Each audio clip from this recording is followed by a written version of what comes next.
சிங்கத்துக்கிட்ட வீரம் உண்டு, விவேகமும் உண்டு. சிங்கம் பசி எடுத்தாலும் யானையைத்தான் அடிக்கும். வேட்டையாடுகிற போது பெரிய மிருகங்களை அடிக்கும், சுண்டலியை போய் திங்காது. பசி எடுத்தால் தான் சிங்கம் வேட்டையாடுமே தவிர பசி எடுக்கவில்லை என்றால், நம்ம சின்ன குழந்தை படிச்சிருப்போம் சிங்கமும் சுண்டலியும். சிங்கத்து மேல சுண்டலி ஏறி விளையாடினா கூட சிங்கம் துரத்தாது. பசி எடுத்தால் மட்டும்தான் வேட்டையாடும். அது மட்டுமல்ல, வலது பக்கமாக விழுந்தாத்தான் சாப்பிடுமே தவிர இடது பக்கமாக விழுந்தா சாப்பிடாது. தனக்கென்று ஒரு எல்லையை வகுத்துக் கொள்ளும், அந்த எல்லைக்குள்ள அடுத்த சிங்கத்தையும் விடாது. சிங்கம் ஒண்ணுதான் குடும்பத்தோட வாழும். இந்த பெரிய பண்புகள் இருக்கிறதுனால தான் காட்டுக்கு ராஜா சிங்கம். சிங்கத்தை விட சிறுத்தை தான் வலிமையானது.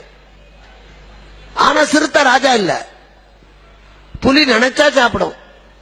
அது மட்டும் இல்ல, சிங்கம் வேட்டையாடி விட்டு அதனுடைய குட்டிகளை சாப்பிட சொல்லி பெண் சிங்கம் சாப்பிட்டு தான் சாப்பிட்டுட்டு மிச்சத்தை அங்கேயே போட்டுட்டு போயிடும். அதனால சிங்க வேட்டை நடந்தா மற்ற மிருகங்கள் நமக்கு விருந்து கிடைக்கும் காத்திருக்கும். புலி அப்படி இல்ல, தின்னுபிட்டு மிச்சத்தை இழுத்துக்கிட்டு போய் காய வச்சு வத்தல் போட்டு திங்கும். அல்பம், புலி அல்பம். அதனாலதான் பெண்களை புலிம்பாங்க, ஆண்களை சிங்கம்பாங்க. வீட்டுல 4 கொலைக்குழா இருக்கும். நாத்தனார் வருவா திருவிழாவுக்கு, அண்ணே ஒரு கொலைக்குழா எனக்கு கூட. இல்லம்மா, இது வெள்ளிக்கிழமை போடுறதுக்கு, அது செவ்வாய்க்கிழமை போடுறதுக்கு, உனக்கு அடுத்த திருவிழாவுக்கு வாங்கி தருவேன்பா. கொடுக்க மாட்டா, மனசு வராது. அந்த ஆண் சிங்கம் அவன் 2 பக்கம் பார்க்கும். சிங்கம் தான் இப்படி பார்த்து நடக்கும்.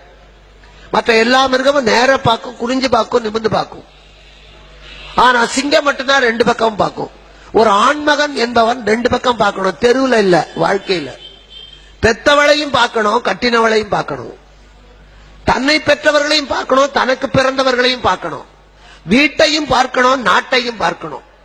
இப்படி 2 பக்கத்திலேயும் பார்வை செலுத்தக்கூடிய, நல்லது கெட்டது 2ஐயும் பார்க்கக்கூடியவனுக்கு பேர் தான் ஆண் சிங்கம். அப்படி இல்லைன்னா அது அசிங்கம்.